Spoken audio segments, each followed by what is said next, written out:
to please hear our prayer. We'll just put our class on Facebook. Give me a minute. And we will start. By the way, I have to mention today, Chabad's annual Chayathon. Once a year, they do a thing called a Chayathon in order to help raise funds to keep the Chabad house going. All the funds go straight to the main Chabad house. So make sure to participate with something generously to help all the amazing, amazing work that the Chabad house is overseeing. Okay, go live. Beautiful. All right. Where are we here?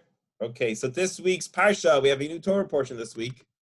We are holding Parshas Vayishlach.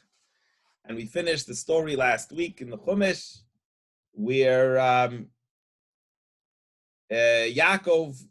Lavan met up with Yaakov, wanted to harm him. Hashem came to Lavan in a dream and told Lavan, don't touch him, don't do good or bad to him.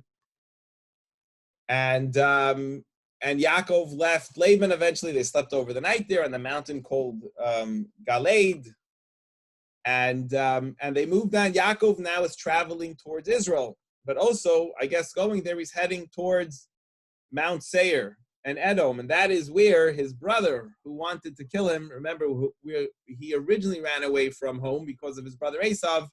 He's heading in that direction towards where Esav lives. And he gets the news, the very, very scary news, and he gets very, very afraid and very scared that his brother Esav is coming against him, and he has 400 soldiers together with him. And that is our Chumash say. Let's see what happens.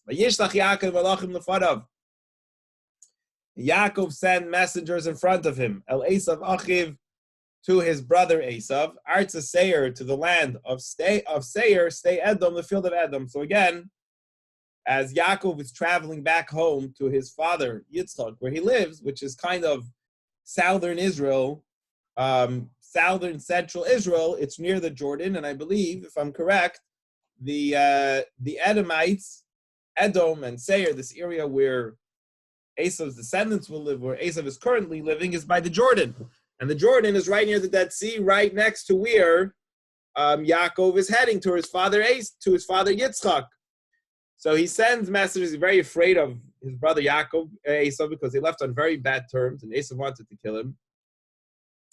So he sent messengers ahead of him to his brother Esav, Achiv Arza Seir, to the land of Seir, stay Edom, the field of Edom. Rashi says, who were the messengers that Yaakov sent? And Rashi says he actually sent angels. We learned as I read some of the commentaries today, we learned in the Chumash, we finished off the Chumash last week, that Yaakov, if you remember, the last verse was that Yaakov was next to two groups of angels when he was back to come to Israel. The group of angels that were coming from Israel to bring him back home to Israel as he's traveling towards Israel. And there was another group of angels that were from out of Israel that were escorting him as he was leaving Syria region, the out of Israel region, coming back to Israel. And he sent some of those angels, literal angels, to his brother Esav, as we're going to see what happens. So he sends them to the Seir, to Edom, verse 5, and he tells them, he commands these messengers, these angel messengers, saying, this is what I want you to tell when you meet up my brother Esav. This is what I want you to give over in my name. So says your servant Yaakov. This is what I want you to tell him. So says your servant Yaakov. Im lavan garti. I have lived. I've stayed, sojourned. Like I have stayed by my father, by Laban, our uncle Laban, right? Mom's brother. Ve'echar ad ata, and I have tarried, and I've lived there till now. Kind of like, was a stranger there. It was like on, not a permanent resident there. I was a stranger. I lived for a while by this guy for 20 years, and I've been there till now, and now I'm coming home. So what was quoted, Rashi tells us in this message, that Yaakov was tailoring very specifically to his brother Esav. I mean, obviously you saw already that he said, I'm your servant. Go tell him that Esav your servant, like he's really, I guess humbling himself before Esav. By the way, I didn't look it up today, but I believe it's a big discussion whether this was good or not good of Yaakov. Some of the commentaries say this is how a Jew should act in exile. You should submit to the power of the time. And other commentaries, I believe, say that actually was a negative thing because this started the problem with the Jewish people in exile, that they're always going to let someone else take charge of them. But anyway, this is Yaakov's message. We'll see a lot about in the way Yaakov behaves, in how this actually affects the descendants and the future of the Jewish people. But anyway, so he tells them, I have sojourned with Laban. What did he mean? Rashi says he wanted to tell his brother Esav, don't hate me so much. I know, you know how you hated me because I got the blessings. I'm going to be very rich and powerful and mighty, and I'm going to be in charge of you. Look what happened. We're holding many years later after this point, which you got very angry at me about. And father said I should be a master over you. And look, am I a master over you? I barely even, I was a stranger in a land for the last 20 years and by my father-in-law Laban. And this is what you're upset about me about? Look what happened to dad's blessings, You're worried about the children and the grandchildren. They'll deal with it, But right now, look at me at you. You seem to be in a much better position than I am. I'm definitely not in a very powerful position that there's anything for you to harbor against. So that was one point he was using with this term, garti, in Hebrew, which means sojourned, which means that I'm not really, I was just a stranger. I lived in this land. I was like a nobody there. So that's point one. Rashi says there's another very interesting coded message here. And as Shuki was just sharing us, sometimes the Torah has, right, Shuki? You just shared with us before, the Torah has like different coding. You said like 7 days in the verse of Hodu. Gematria. Gematria. So he says the word garti of sojourning in Hebrew, if you flip around the letters, it actually equals taryag, which equals, what does taryag equal? Who knows? It equals 600. Very good, Shuki, excellent. Equals 613. So he says, he was trying to tell his brother a message. I have lived and I've kept the 613. And we all know what did the 613 refer to? The 613, very good, Harvey. The 613 referred to the 600 commandments that we have to do. So although he's telling his brother, you think I moved north out of Israel, you live near Dad. I moved near these corrupt people in the land of Haran, north of Israel, and you might think that I've, become a different person. I want you to know 100% not. I'm the same Yaakov. I kept all the 613 commandments. I before class today, I read an interesting commentary. How is it possible for Yaakov to keep 613 commandments? First of all, there seems to be ones he didn't keep. He married 2 sisters. That's against the rules. And how is it even possible to keep the 613 commandments? Because a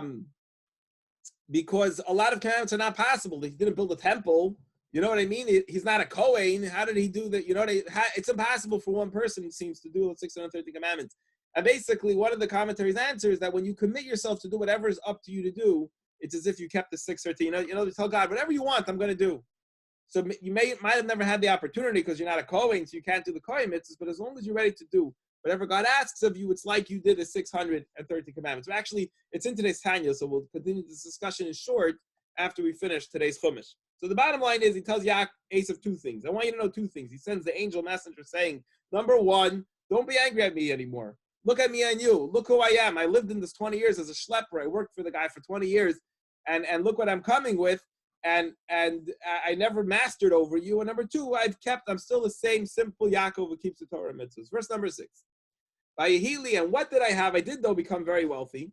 But what was my acquisitions? What's my portfolio here? What did I acquire? Let's see. Shar, I have a lot of ox. V'chamor, I got a lot of donkeys in my business. Ve'eved, v'shivcha, I do have male and female servants. And that's what I got. So Rashi says there's more being coded here in this message. He says, look, do you remember what the blessing that Dad gave me that you're angry at me about is? Dad blessed me that I should have dew of the heavens and the fat of the earth. I have not gotten any of that. I lived and worked, and all I've gotten is sheep. I am wealthy, but what's in my portfolio here? I have oxes and donkeys and servants. None of the blessings that Dad really gave me. So don't get so freaked out. I believe the blessings will come true, but right now, at this point, look at me and look at you. You don't have anything to be angry about me, to be upset. So I'm sending my messengers to tell my master, again, he's referring to Esav as his master, to find favor in your eyes. I'm trying to kiss up, I'm trying to grease the wheels. I don't know if kiss up's a nice word to use here, but let you know I'm coming, that I am looking for peace with you. I want you to know, as Rashi explained, that I'm not coming to fight. I really want to make up. I would like to figure we're 2 brothers, let's stop, like a good family fight's going on. time to finish this fight. Let me and you get together and let's work it out. And you don't have what to be upset about anymore. Look where I'm holding in life. I don't have too much more above you. So the messengers come back. So they go to Esav, they tell him the Yaakov's message, and they return. Lamer, and they said, you want to know what's going on Esav's side of town. What is he thinking?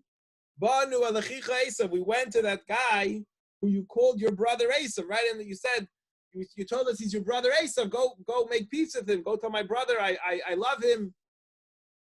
But you should know, as Rashi says, he's Esav Arasha. He hates you with the same hatred that he has before. Just as when you left, Esav still hates your guts and he wants to kill you.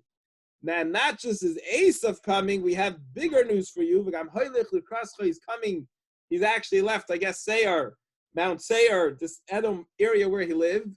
He's coming to greet you. And he has with him 400 men. This is the news that we have to tell you what's going on the other side of town.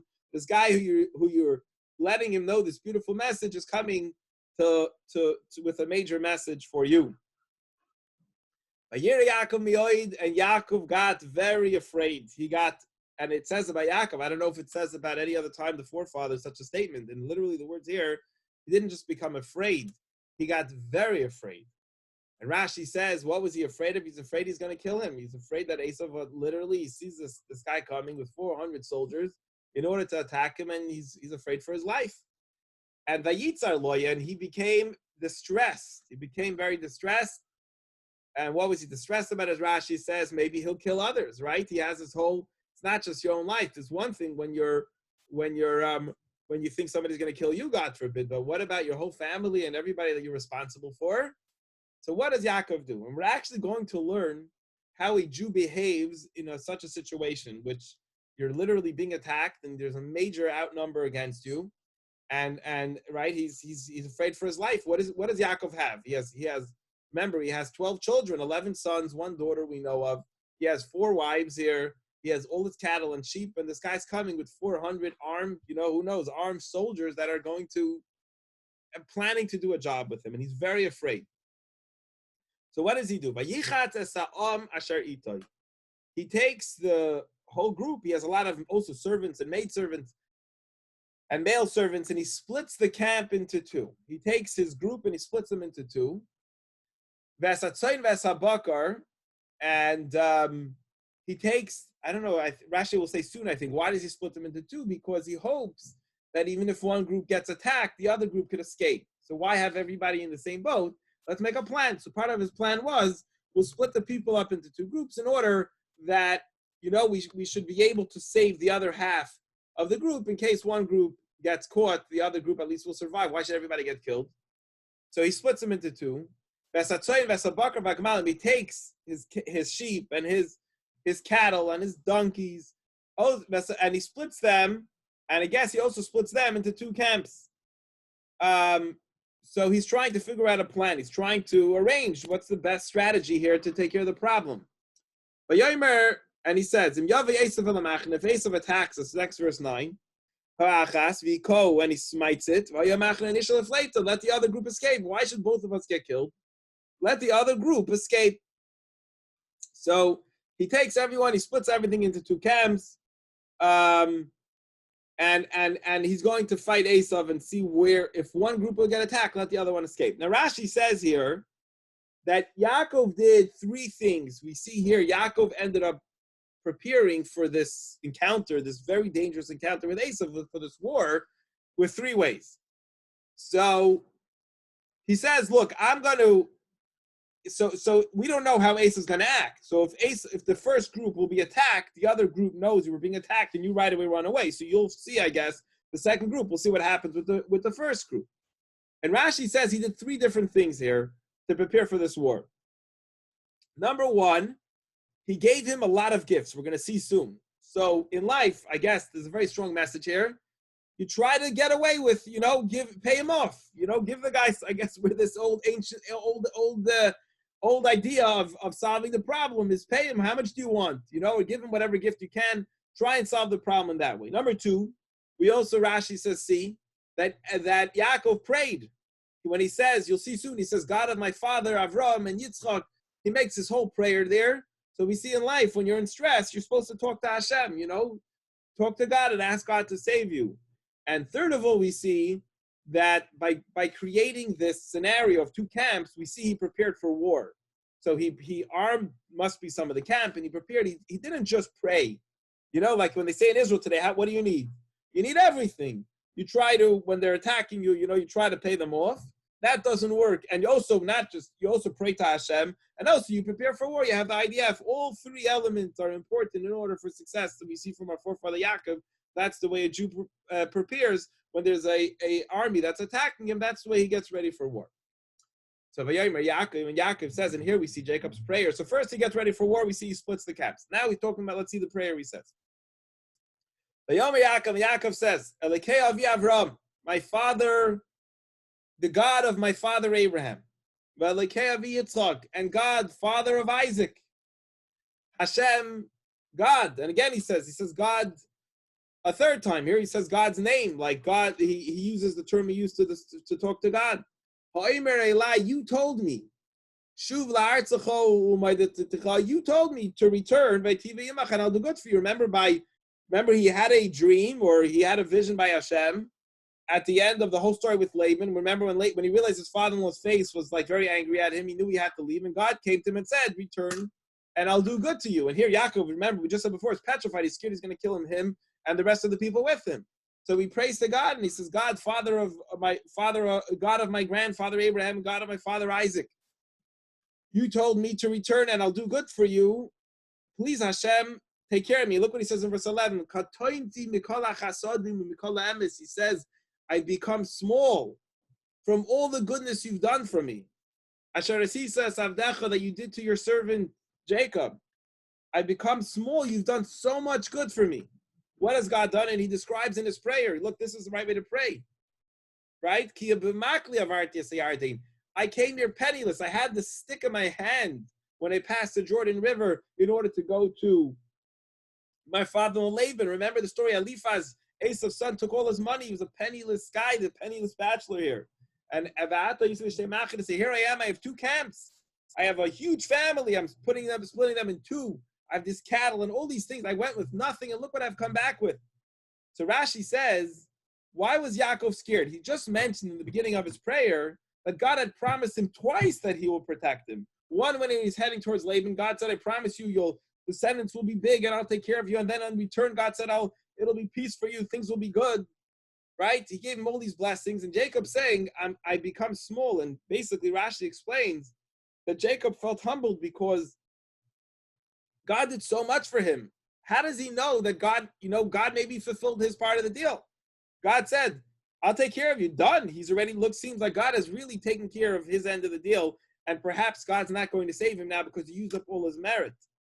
Or maybe another reason a person could become scared is because maybe I've sinned. You did make a promise, but who says I've kept my end of the deal? Right? Remember, he said, I'll give you 10% of everything I make.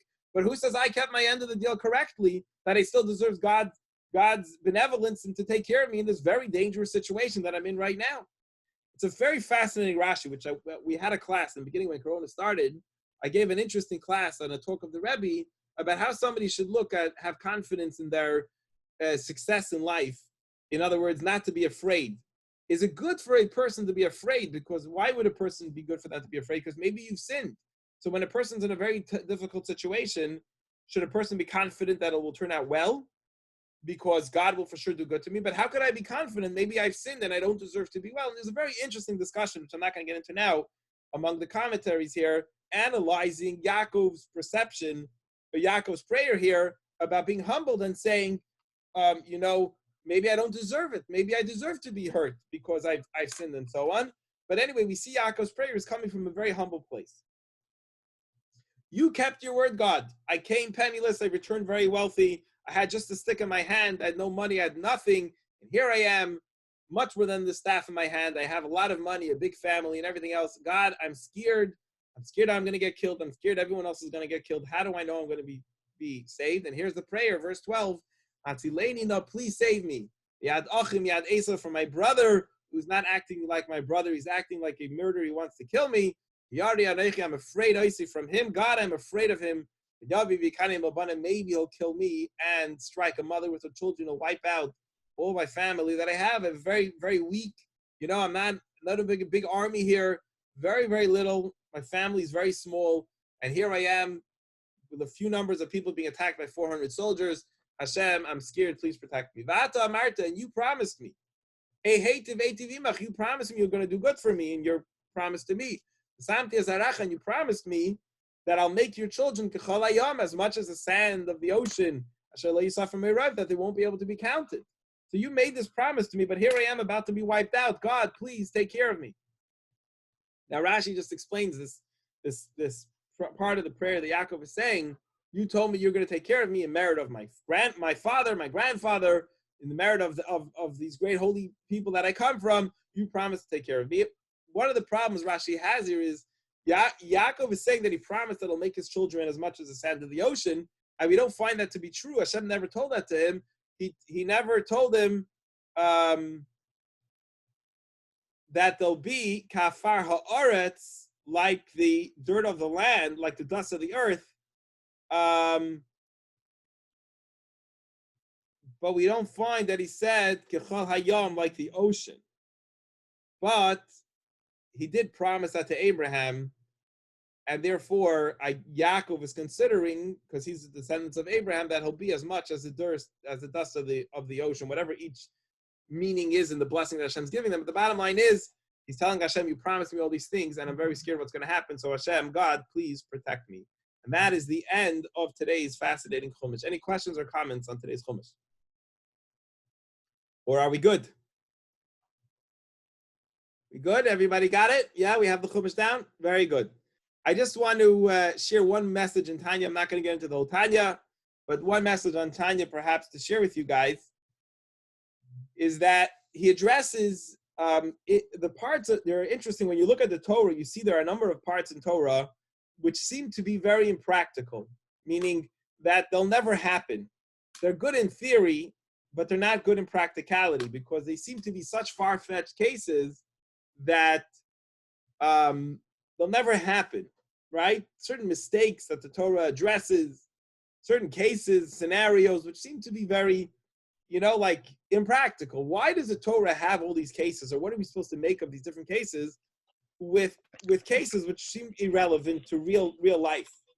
And one of the things he says in Tanya, he says, even though it's not about always the practicality of it actually happening, but even studying the possibility is Jewish law. Even if it's not actually going to happen, but even to theorize on a possibility of something extremely unlikely happening, it still is Torah, and therefore sometimes the Talmud will address cases of things which maybe never happened in all of Jewish history, never took place, but you still get the reward and the merit for studying that part of Torah, even though it's actually not going to happen. So there is merit and reward for the exercise of studying Torah in a realm of things that are theoretical and not practical. There's still idea of studying Torah in that sense, which is why sometimes you'll find in Torah cases which really are not so practical as if they're going to happen, because you still get reward just for the mere study of something that it's theoretical.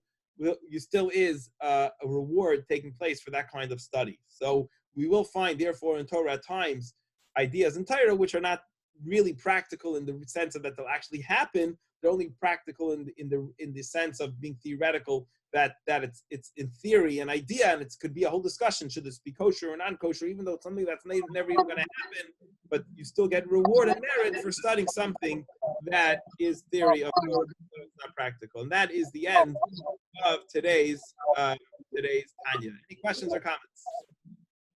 I have a question, Rabbi. Yes, Ira. So it says that he sent a messenger, and then it says it was an angel.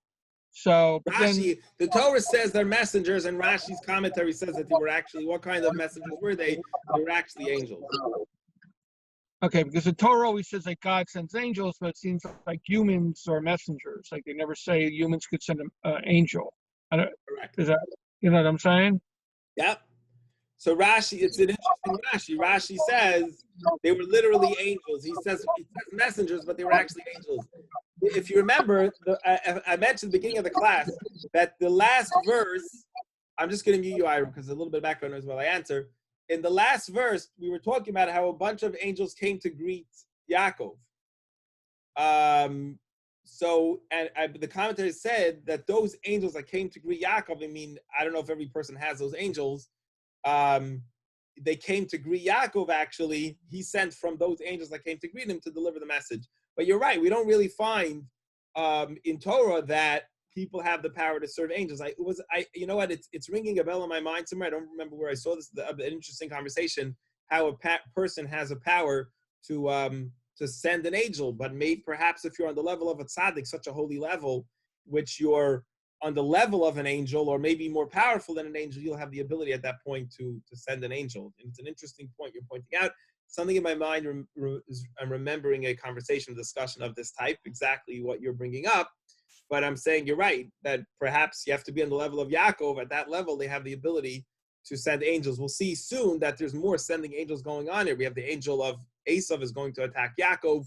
So like Yaakov is almost on this level, which he's having conversations, sending angels and so on, that he's able to send them a mission. But you're right, perhaps it's the first time in Torah, very interesting, which we see that a person is actually able to send an angel on that level, that he himself could send an angel, which is very, very interesting and unique. Correct, Ira. It's a very good point. Thank you all for joining me. Have a great day. I look forward to seeing everybody tomorrow as we continue to learn the Chumash and the Tanya. All the best. Thank you, Rabbi. You're very welcome. Thanks for joining us, Shuki. Thank you, Mitchell, for joining us. Leah. Thank you. Have a good week. Josh, David, Harvey, Avi. All the best. We'll see you soon.